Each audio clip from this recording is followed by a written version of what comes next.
नमस्कार दोस्तों, हमारे चैनल पर आपका स्वागत है।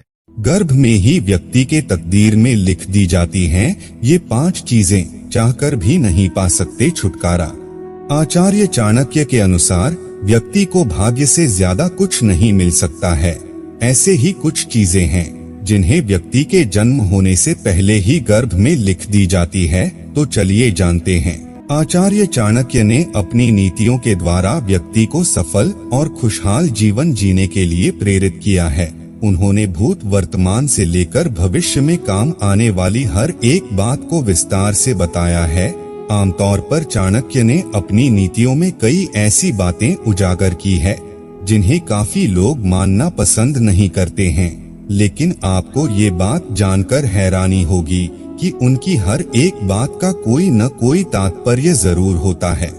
इसी क्रम में आचार्य चाणक्य ने एक श्लोक में ऐसी चीजों के बारे में बताया है जो माँ के गर्भ में ही उसके भाग्य में लिख दी जाती है। साधारण शब्दों में कह सकते हैं कि एक बच्चा कई चीजें अपनी तकदीर में लिखाकर ही पैदा होता है।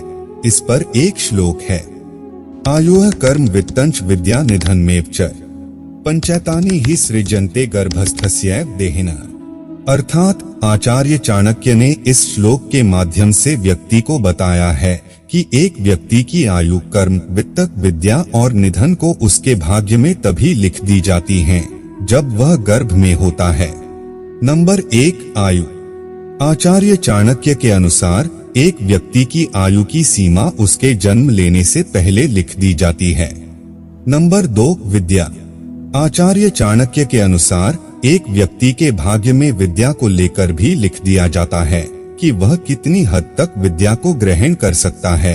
अगर वह उस लिमिट तक पहुंच जाता है और अपने भाग्य से लड़कर आगे बढ़ना चाहता है तो उसे कई समस्याओं का सामना करना पड़ता है। नंबर 3, कर्म। आचार्य चाणक्य के मुताबिक कर्मों का हिसाब आपके पिछले कर्म से लगाया जाता है। इसी के आधार पर आज के जीवन में फल प्राप्ति को लिख दिया जाता है।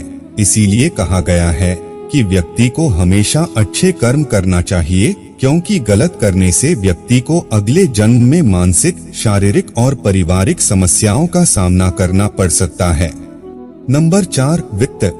वित्त यानी आर्थिक स्थिति भी व्यक्ति के गर्भ में ही लिख दी जाती है। किसी भी व्यक्ति को भाग्य से ज्यादा धन लाभ नहीं मिलता है। अगर किसी व्यक्ति के भाग्य में लिखा है कि वह एक साधारण जीवन जीने के बराबर धन कमा सकता है, ऐसे में फिर वह चाहे जितना भी ज्यादा मेहनत कर ले, लेकिन धन लाभ नहीं होगा।